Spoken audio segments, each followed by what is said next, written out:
The earthworks at Newark, Ohio cover more than 4 square miles of valley floor. They are among the largest ceremonial constructions ever raised on this continent, a system of circles, octagons, and connected avenues whose geometry aligns with the 18-year cycle of the Moon with a precision that modern survey did not recognize until 1982. The people who built them are called Hopewell by archaeologists, a name taken from a farmer on whose land a burial mound complex was excavated in 1891. That name appears in no oral tradition and was not used by the people themselves. They were active across what is now Ohio, Indiana, Illinois, and beyond, from roughly 100 years before the Common Era to 500 years after it. Their mounds rose across the Scioto and Miami valleys, built with earth moved by hand across generations. The dead were placed beneath that earth with a care implying organized ceremony on a scale that required sustained coordination over long periods of time. And with the dead, they placed something the land around them could not have produced, something that had traveled hundreds of miles through forest and river country before it reached the hands that shaped it and laid it in the ground. Copper. In the Hopewell burial mounds of southern Ohio, copper arrives in quantities that, when tallied across the mound system, represent a movement of raw material that has no simple explanation in any current model of pre-contact North America. If you're enjoying this story so far, don't forget to hit the like button and subscribe. Drop a comment telling me where in the world you're watching from. I love hearing from you. The copper did not come from Ohio. That is the starting fact around which everything else in this account arranges itself. Ohio sits on limestone and shale, and its geology produces no native copper in quantities sufficient to explain what the burial mounds contain. The nearest source of native copper at the scale the mound record requires is Lake Superior, more than 700 miles north of the Scioto River Valley, where the most elaborate mound complexes were built. At Isle Royale in Lake Superior and along the Keweenaw Peninsula, in what is now Michigan, ancient mining pits puzzled the first European surveyors who encountered them. In 1845, a federal survey team reached Isle Royale and found pits dug into the copper-bearing rock, some 6 feet deep, others connected in chains that ran for hundreds of yards along the ore veins. The wood in the pits had rotted to fiber. No metal tools had been used. The rock had been worked with stone hammers, thousands of them, stacked at the pit edges where the miners had left them. The survey noted the pits and moved on. The official report described them as evidence of aboriginal mining of unknown antiquity and left the matter there. The survey did not connect those pits to what mound excavators would find 4 years later in Ohio. In 1848, Ephraim George Squier and Edwin Hamilton Davis published Ancient Monuments of the Mississippi Valley, the first thorough survey of the Ohio earthworks and the Hopewell burial sites within them. Squier and Davis catalogued artifacts from dozens of mound excavations, and the copper they described was not modest. From the Mound of the Pipes near Chillicothe, they recorded hundreds of copper objects, breastplates shaped to fit the chest, headdress ornaments worked into geometric forms, effigy pieces cut to resemble birds and human hands. The copper had been cold hammered, annealed by heat and beaten flat, then cut and shaped without any furnace technology. The Hopewell had no smelting in any form the archaeology has confirmed. What they had was pure native copper from the Lake Superior shore, already malleable enough to work with sustained hammering, and they shaped it into objects whose refinement left the excavators without a straightforward account to give. The Smithsonian Institution received the Squier and Davis manuscript and funded its publication. The artifact collections moved to Washington. What remained in Ohio was the earthworks themselves, increasingly reduced by farming, by road construction, by the pressure of a state that had no institutional framework for treating the mounds as something the historical record needed to protect. The burial record contained anomalies beyond the copper itself.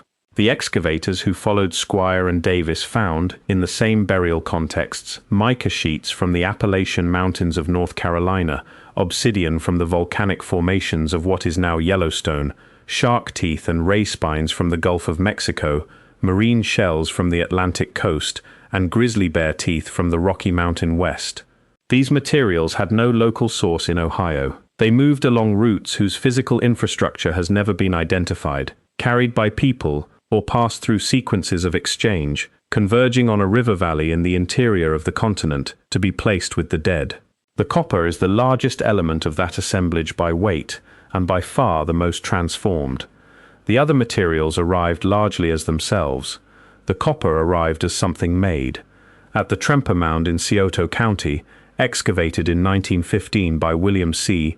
Mills of the Ohio Archaeological and Historical Society, the burial structure contained more than 500 copper objects, pipe bowls, effigy handles, and a set of ornaments whose combined weight represented a quantity of raw copper with no source within 300 miles. Mills noted that the copper pipe bowls showed evidence of use before burial. They had not been made for the grave. They had been used in life and then placed in the ground. Someone had decided, at a moment the record does not describe, that objects made for the living should pass to the dead, and that the copper they were made from should return to the earth. Frederick Ward Putnam of the Peabody Museum at Harvard began excavating at Fort Ancient and at Mound City near Chillicothe in the 1880s.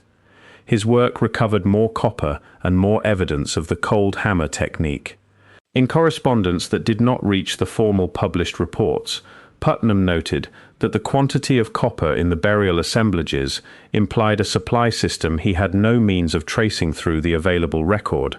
The volume question that correspondence raised is the one the official account has never answered with the clarity the evidence requires. Studies published in the late 20th century attempted to estimate the volume of extraction at the Lake Superior ancient mines by calculating pit dimensions and the depth of the ore veins they followed. The numbers were considerably larger than anything the burial record accounts for.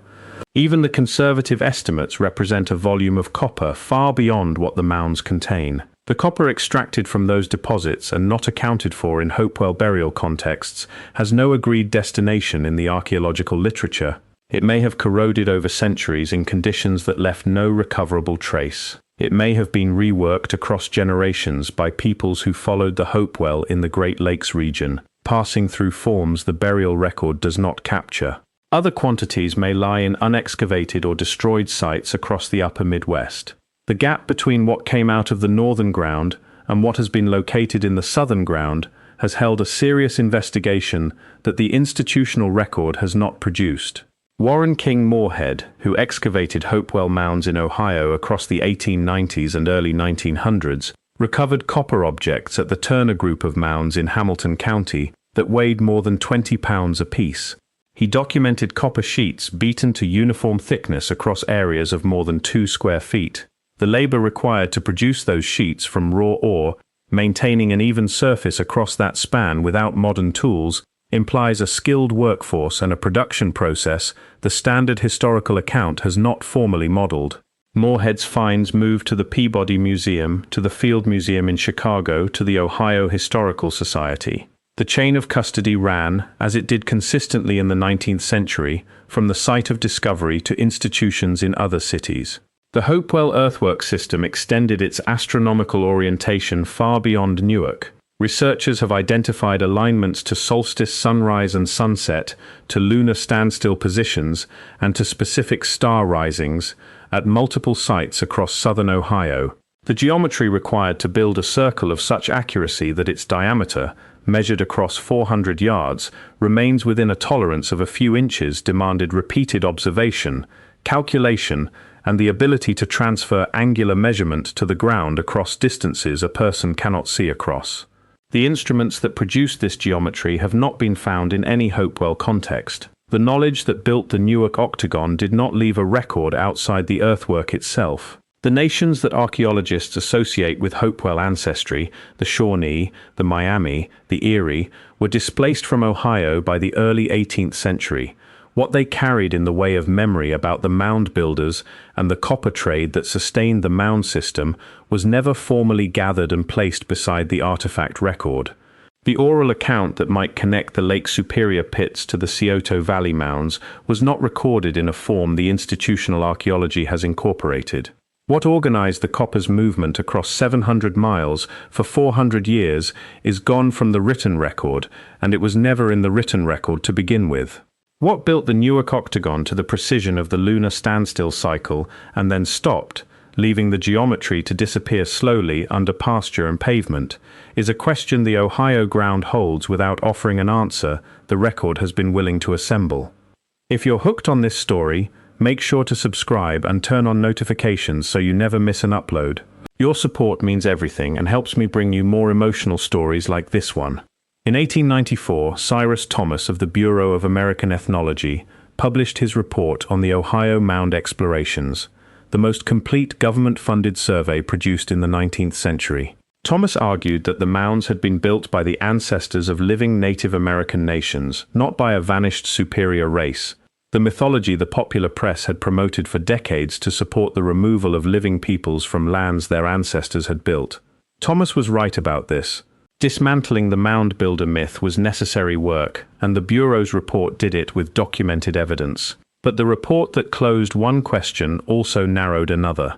By establishing who built the mounds, the Bureau absorbed the copper question into the same resolution. The mounds were built by ancestors of known nations. The copper came from Lake Superior. The trade network collapsed sometime in the 5th century. These conclusions were filed, and the inquiry largely stopped. The file did not examine why the network collapsed when it did. The Hopewell interaction sphere, the system that moved copper south and obsidian east and Gulf shells north, stopped operating around 400 to 500 years into the Common Era. The mounds stopped being built, and the copper stopped arriving. The sites were abandoned. The cause remains unconfirmed. Climate disruption, political reorganization, epidemic disease, the exhaustion of the most accessible copper deposits, the breakdown of the trade routes. Each has been proposed and none established. The Hopewell built the Newark Octagon, Mound City, the Newark Earthworks, and dozens of other sites across southern Ohio over roughly 4 centuries. The earthwork system represents the most concentrated investment of human labor in the pre-Columbian history of the northern continent, outside the later Cahokia complex in the Mississippi Valley. The Ohio earthworks were not regional projects. They were a center, and what they centralized was not only ceremony but material: copper from the north, marine shells from the south, mica from the east, and obsidian from the west, all converging on a river valley and going into the ground. When the system stopped, it stopped across all those supply lines at once. No smaller network took over the function. The center closed and nothing replaced it. The documented record shows that when some of the Hopewell mound sites were closed, they were sealed deliberately. At Mound City, which contained at least 23 burial mounds inside a 3.5-acre enclosure, excavations in the 1920s found evidence of intentional burning. The burial structures had been set alight and then covered with earth. Copper objects had been placed on the fires. The heat, insufficient to melt copper, had annealed the surfaces in ways that changed their color. Someone chose to close those structures in a particular way. That choice implies a memory of what the site had been, and a decision about what it should become. Mound City, before the Army built a training facility called Camp Sherman across it in 1917 and removed the topsoil from much of the site, had been the largest single concentration of Hopewell burial copper found in one location. The mounds were partially destroyed during construction. When excavations resumed after the land was returned, the excavators found that portions of the burial deposits had been disturbed by the construction activity. The records of what was present before the disturbance are incomplete. The site became a national monument in 1923. The gap between what the 19th century surveys suggested was there and what the post-Camp Sherman excavations could recover has never been formally accounted for in any published report. The Smithsonian Institution's Bureau of Ethnology oversaw the largest systematic transfer of mound materials in the 19th century. The process by which those materials were catalogued, stored, and made available for study has not been transparent. The institution's annual reports from the 1880s and 1890s reference Ohio mound material in aggregate, not by site and not by weight. A congressional investigation in 1989 into the Smithsonian's holdings of Native American remains and associated objects found that the institution held materials from thousands of sites whose provenance records were incomplete. Some of those sites were Hopewell contexts. The investigation did establish that the chain of custody between excavation site and institutional storage for objects removed in the 19th century, is in many cases impossible to trace completely. In 2009, researchers published an analysis quantifying copper in known Hopewell burial contexts across the Ohio Valley. Their figure for the total weight of copper in documented assemblages was approximately 200,000 pounds. Their estimate for the volume extracted from the Lake Superior ancient mines was substantially larger. The paper noted the discrepancy and moved to its next section. The gap between those figures has not been formally engaged in the archaeology of the Great Lakes as a sustained research question. The copper question remains in the technical literature the way a file left open and unattended remains. Present, accessible, and unreached. The ancient pits at the Keweenaw Peninsula and at Isle Royale have not been fully mapped. Some are underwater, flooded by changes in the lake level since the mining stopped. Others were destroyed by commercial operations in the 19th and 20th centuries, when industrial copper extraction in the same region re-encountered the ancient workings below the surface. The commercial miners found stone hammers in the pits and ancient timbers alongside them. In some cases, they found partially extracted copper masses that the ancient miners had begun to lift and then left in place. One of those masses, found in 1856 at a mine in Ontonagon County, weighed more than 6,000 pounds. It had been raised partially from the rock with wooden levers still wedged beneath it when the commercial miners reached it. The Smithsonian acquired the mass. It has been in the National Museum of Natural History in Washington since 1860. The levers are gone. What was removed from the Lake Superior copper country in the 19th century by commercial operations was documented where it drew enough attention to record and ignored where it did not. Smaller pieces encountered in ordinary ore extraction were not systematically catalogued. The overlap between ancient and modern extraction in the Keweenaw copper country has never been formally assessed. The Newark Earthworks still exist in pieces. The octagon, whose geometry encodes the lunar standstill cycle, is leased to a private golf club by the state of Ohio. The earthwork geometry runs under the fairways and the cart paths. The Ohio History Connection owns the site and has contested the lease arrangement in court for years. The moonrise alignment was confirmed by astronomers from the University of Colorado in 1982 after surveying the octagon's geometry with instruments precise enough to distinguish intentional design from coincidence. The people who aligned that geometry to the moon moved copper 700 miles across a continent for 400 years and organized the exchange of material from the Gulf Coast to the Rocky Mountains. The oral traditions of the nations that carry Hopewell ancestry, nations displaced from Ohio before anyone gathered what they remembered about the mound builders and the copper trade, have not been incorporated into the picture the archaeology presents. The Ohio ground holds a record the institutional account has never fully assembled. The mounds have been measured and partially excavated. The copper has been removed and stored in institutions whose cataloguing of it remains incomplete. The reports have been written and filed. The accounting carries gaps in the artifact record at Camp Sherman between the extraction volume at Lake Superior and the burial volume in the Scioto Valley, and in the oral record of the nations whose ancestors built and used the system. The Hopewell did not move copper by chance. They organized supply across a landscape with no roads and no written logistics and sustained it for 400 years. The routes they used, the people who managed the exchange at each point along the line, the decisions about what to move and when, are not described anywhere the record has yet found.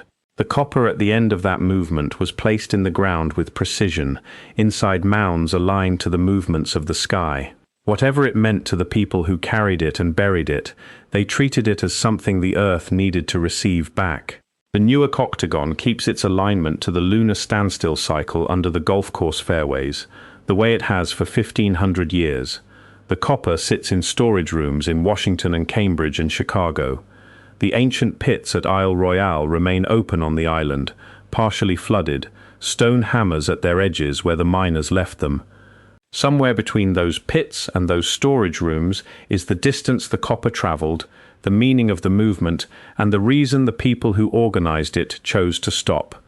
The continent holds all three, and has held them for 1,500 years without offering any of them to the record that claims to describe it.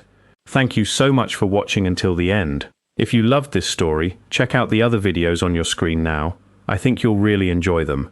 And don't forget to subscribe if you haven't already. See you in the next story.